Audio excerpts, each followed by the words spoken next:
सास बहू की ये कहानी पढ़कर आपकी आंखें सजल हो उठेगी।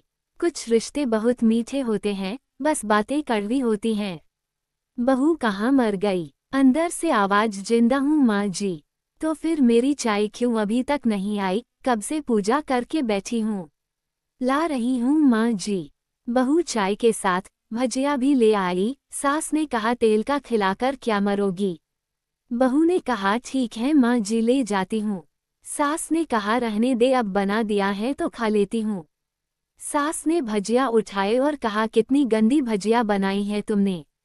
बहू, माँ जी मुझे कपड़े धोने हैं, मैं जाती हूँ। बहू दरवाजे के पास छिपकर खड़ी हो गई। सास भजिया पर टूट पड़ी और पूरी भजिया खत्म कर दी। बहू मुस्कुराए और काम पर लग गई। दोपहर के खाने का वक्त हुआ।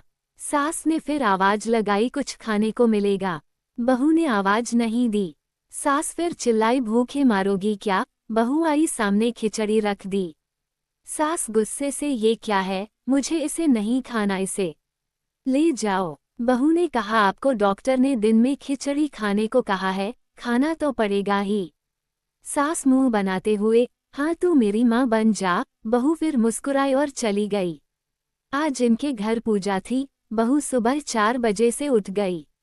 पहले स्नान किया, फिर फूल लाए, माला बनाई, रसोई साफ की, पकवान और भोज बनाया। सुबह के 10 बज गए। अब सास भी उठ चुकी थी। बहू अब पंडित जी के साथ भगवान के वस्त्र तैयार कर रही थी। आज ऑफिस की छुट्टी भी थी और उनके पति भी घर पर थे। पूजा शुरू हुई। सास चिल्लाती, बहू ये नहीं है, वो नहीं है। बहू दौड़ी दौड़ी आती और सब करती। अब दोपहर के 3 बज गए थे। आरती की तैयारी चल रही थी। पंडित जी ने सबको आरती के लिए बुलाया और सबके हाथों में थाली दी। जैसे ही बहू ने थाली पकड़ी, थाली हाथों से गिर पड़ी। शायद भोज बनाते हुए बहू के हाथों में तेल लगा था, जिसे वो पोंछना भूल गई थी। सारे लोग तरह तरह की बातें करने लगे। कैसी बहू है, कुछ नहीं आता, एक काम भी ठीक से नहीं कर सकती, ना जाने कैसी बहू उठा लाए। एक आरती की थाली भी संभाल नहीं सकी और उसके पति भी गुस्सा हो गए, पर सास चुप रही, कुछ नहीं कहा, बस यही बोल के छोड़ दिया, सीख रही है, सब सीख जाएगी धीरे धीरे। अब सबको खाना परोसा जाने लगा। बहू दौड़ दौड़ के खाना देती, फिर पानी लाती। करीब 70-80 लोग हो गए थे। इधर 2 नौकर और बहू अकेली, फिर भी वहाँ सारा काम बहुत ही अच्छे तरीके से करती। अब उसकी सास और कुछ आस पड़ोस के लोग खाने पर बैठे। बहू ने खाना परोसना शुरू किया। सबको खाना दे दिया गया। जैसे ही पहला निवाला सास ने खाया, तुमने नमक ठीक नहीं डाला क्या? एक काम ठीक से नहीं करती, पता नहीं मेरे बाद कैसे ये घर संभालेगी। आस पड़ोस वालों को तो जानते ही हो ना साहब, वो बस बहाना ढूंढते हैं नुक्स निकालने का। फिर वो सब शुरू हो गए, ऐसा खाना है, ऐसी बहू है, ये वो वगैरह वगैरह। दिन का खाना हो चुका था। अब बहू बर्तन साफ करने नौकरों के साथ लग गई। रात में जगराता का कार्यक्रम रखा गया था। बहू ने भी 1-2 गीत गाने के लिए स्टेज पर चढ़ी। सास जोर से चिल्लाई, मेरी नाक मत कटा देना, गाना नहीं आता तो मत गा, वापस आ जा। बहू मुस्कुराए और गाने लगी। सबने उसके गाने की तारीफ की, पर सास मुंह फुलाते हुए बोली, इससे अच्छा तो मैं गाती थी जवानी में, तुझे तो कुछ भी नहीं आता। बहू मुस्कुराए और चली गई। अब रात का खाना खिलाया जा रहा था। उसके पति के ऑफिस के दोस्त साइड में ही ड्रिंक करने लगे। उसका पति चिल्लाता, थोड़ा बर्फ लाओ, तो सास चिल्लाती, यहाँ दाल नहीं है, फिर चिल्लाता, कोल्ड ड्रिंक नहीं है, पापड़ ले आओ। इधर उधर आखिरी में उसके पति की शराब गिर पड़ी उसके एक दोस्त पर और बोलत टूट गई। पति गुस्से में 2 झापड़ अपनी पत्नी को लगाते हुए कहता है, जाहिल कहीं की, देखकर नहीं कर सकती, तुझे इतना भी काम नहीं आता। सारे लोग देखने लगे। उसकी पत्नी रोते हुए कमरे की तरफ दौड़ी। फिर उसके दोस्तों ने कहा, क्या यार, पूरा मूड खराब कर दिया, यह नहीं बुलाया होता, हम कहीं और पार्टी कर लेते। कैसी अनपढ़ गंवार बीवी ला रखी है तूने, उसे तो मेहमानों की इज्जत और काम करना तक नहीं आता, तुमने तो हमारी बेइज्जती कर दी। अब आस पड़ोस की औरतों को और बहाना मिल गया था। वो कहने लगी, देखो क्या कर दिया तुम्हारी बहू ने, कोई काम की नहीं है। मैं तो कहती हूँ अपने बेटे की दूसरी शादी करा दो, छुटकारा पाओ इस गंवार से।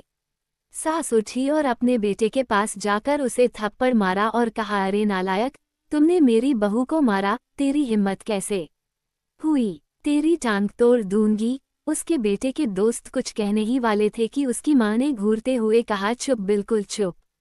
यहाँ दारू पीने आए हो, जबकि पता है आज पूजा है और तुम्हें पार्टी करनी है। कैसे संस्कार दिए हैं तुम्हारे माता पिता ने? और किसने मेरी बहू को जाहिल बोला? जरा इधर आओ, चप्पल से मारूंगी अगर मेरी बहू को किसी ने शब्द भी कहा तो। अरे पापी, तूने उस लड़की को बस इसलिए मारा कि तेरी शराब टूट गई। पापी, वो बच्ची सुबह 4 बजे से उठी है, घर का सारा काम कर रही है, ना सुबह से नाश्ता किया ना दिन का खाना खाया, फिर भी हंसते हुए सबकी बातें सुनते हुए, ताने सुनते हुए घर के काम में लगी रही। तेरे यार दोस्तों को वो अच्छी नहीं लगी।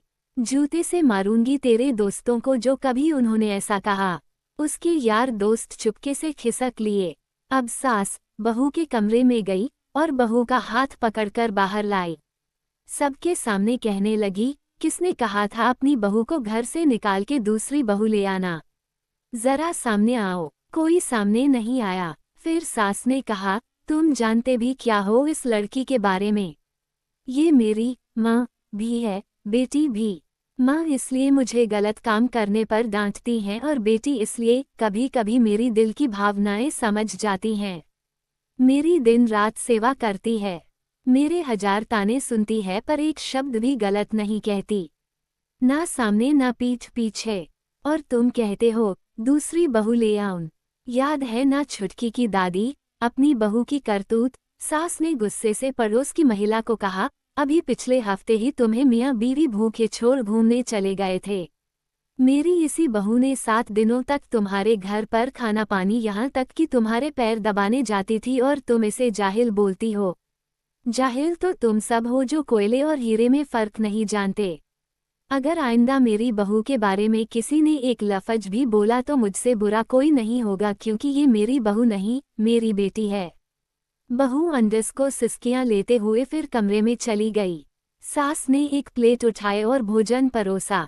बहू के कमरे में खुद ले गई। सास को भोजन लाते देखा तो बहू ने कहा, अरे माँ जी आप क्या कर रही हो, मैं खुद ले लेती। सास ने प्यार से ताना मारते हुए कहा, डर मत, इसमें जहर नहीं है, मार नहीं डालूंगी तुझे। तुझे नई सास चाहिए होगी, पर मुझे अभी भी तू ही मेरे घर की बहू चाहिए। बहू ने अपनी सास को रोते हुए गले से लगा लिया। सास भी रो दी पहली बार और कहा, चल खाना खा ले। फिर मजाक करते हुए कहा, फिर मेरे पैर दबाने चले आना और ये ख्याल मन में मत लाना कि सास पैर बोलती है। किसी दिन मैं इसका गला दबा दूंगी, क्योंकि कभी मैं भी यही सोचती थी। दोनों खूब हंसने लगती हैं। कुछ रिश्ते बहुत मीठे होते हैं, बस बातें कड़वी होती हैं।